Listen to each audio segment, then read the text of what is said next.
movies. You just don't see quality stop motion like this anymore, do you? Someone actually sat there and moved them, frame by frame. Today, it'd be done with computers, but where's the artistry in that?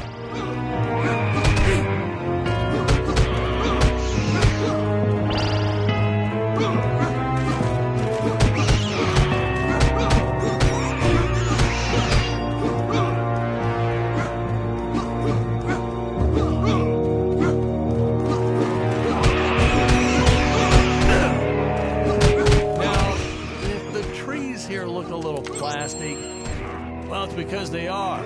I took them from the set of my last film, Vampire Island 2.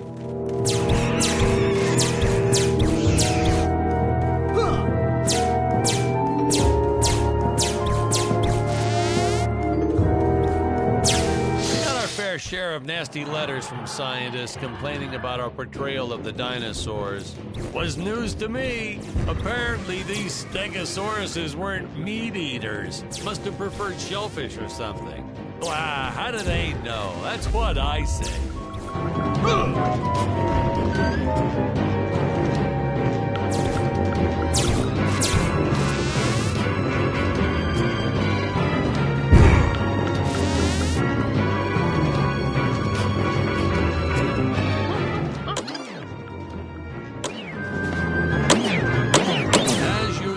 Local population is defenseless. That's where our hero steps in and saves the day.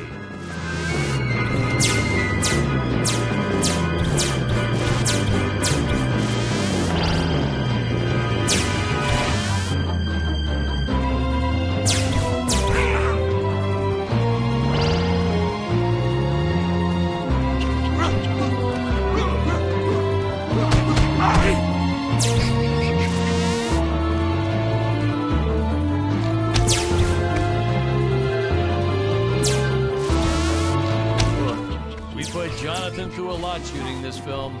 He wasn't the best actor, especially when reacting to getting hit. He's what you call really just go to town on him. It's the only way to get an honest performance sometimes. Our props are, but there's only so much you can do. Lucky for us, Dick's entire body was covered in that spacesuit. That thing was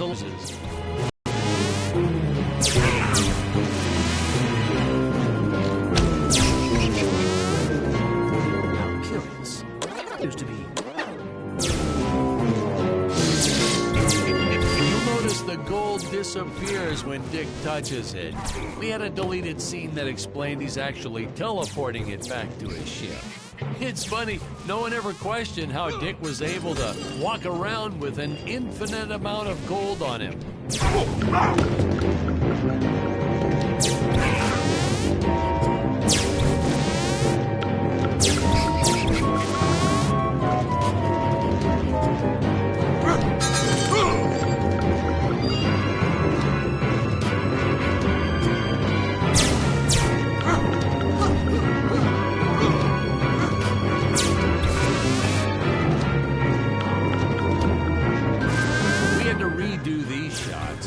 Our first attempt was kind of a disaster. We tried using real apes, but it cut down on the costume budget. But have you ever tried working with apes? They are the worst actors ever. They don't sit still for a moment, and the second you take your eyes off of them, they're flinging their feces all over the place. Jonathan refused to work with them after he got well, let's just say that he had to take more than a couple of showers one day. You know, you never forget the smell of monkey poo. We steam cleaned the studio top to bottom. Still never got rid of it entirely. All through the rest of the shot, we kept finding those little surprises hiding inside various props. Boy, were those the days.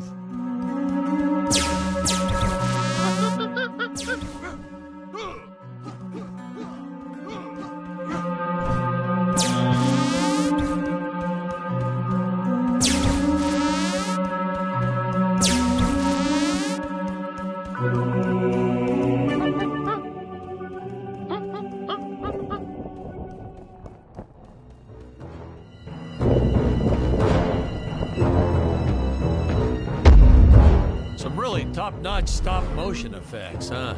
Unfortunately, we skimped on the Dick Starspeed puppet a little. The Earthman is not for you to eat, fiend. Well, this is groundbreaking. We had the woman rescuing the man for once.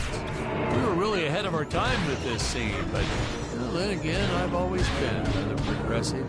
The studio exec didn't seem to get why it was such a big deal, though. Sorry, we don't see this as anything unusual. Ha! Of course! It's unusual. A woman would never save the man. It just doesn't happen. Not in the movies, not in real life. I don't know why we didn't get more recognition for this scene. Well, I guess I was just a little too ahead of my time.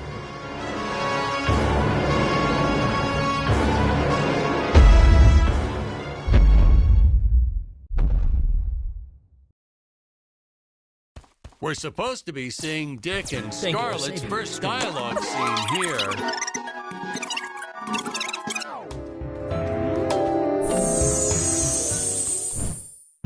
So we'll be seeing our first example of teleportation being used by Scarlett right here.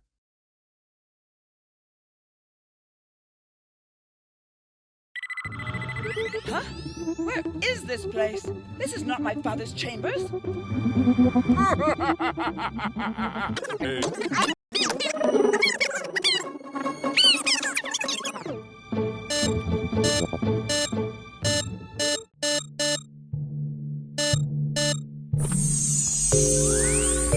Booster usage. Wait.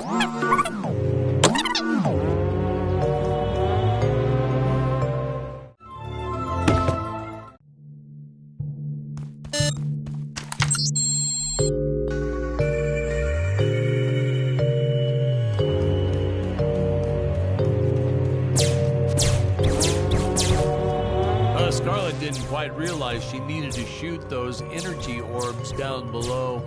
Keep in mind, Stacy was doing this on a soundstage, okay?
Such a neat effect. We had to paint each movement frame by frame and superimpose it into live footage. We were pulling all-nighters for weeks. Well, when I said we, I meant the artists. I'm pretty much useless if I don't get a solid 10 hours a night. But they were at it forever. They had to redo it all because I accidentally told them red instead of blue the first time. Artists.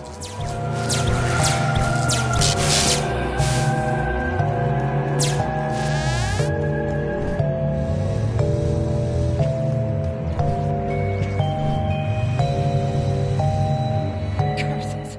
My teleport charge will only be able to...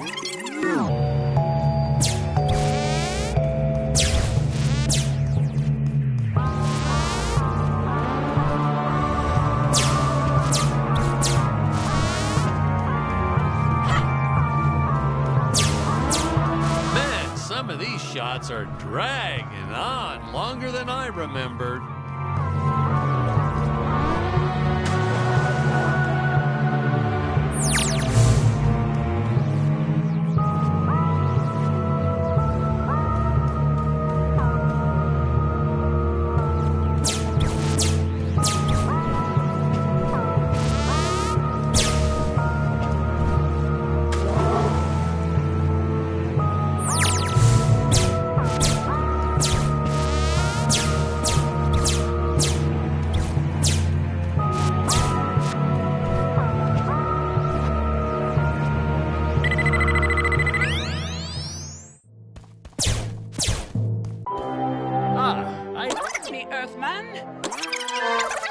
I can trust you. Oh, this scene. This is practically Shakespeare in outer space. Just as the entire planet does. And, huh? Patrick, what's wrong with the video? Sorry, sir. Technical problems. Darn it, we're missing some really good writing here. There. Sorry about that. Well, we just passed right by her big scene. Basically, they agree to work together, but one must stay behind in the sleep chamber at all times. Should I rewind? Never mind. I'll continue from here.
alert, our heroes may or may not find a particular tool that will allow them to destroy those rock barriers later on in the film.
Right from the start, our budget was a little tight, even by standards back then. To make do, Tony shot a couple scenes in black and white. Originally, he intended to use it for flashbacks. But then I had to break it to him. Our film doesn't have flashbacks. We almost made it a silent film just to cut costs.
It would appear that now is the time for us to climb the deadly Tower of Monsters.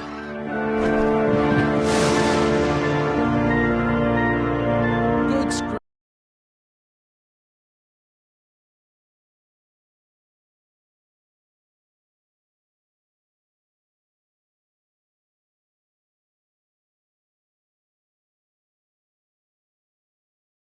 Hey, is this thing on? Can you hear me all right? Yeah, all good. Wait, whose volume does that control?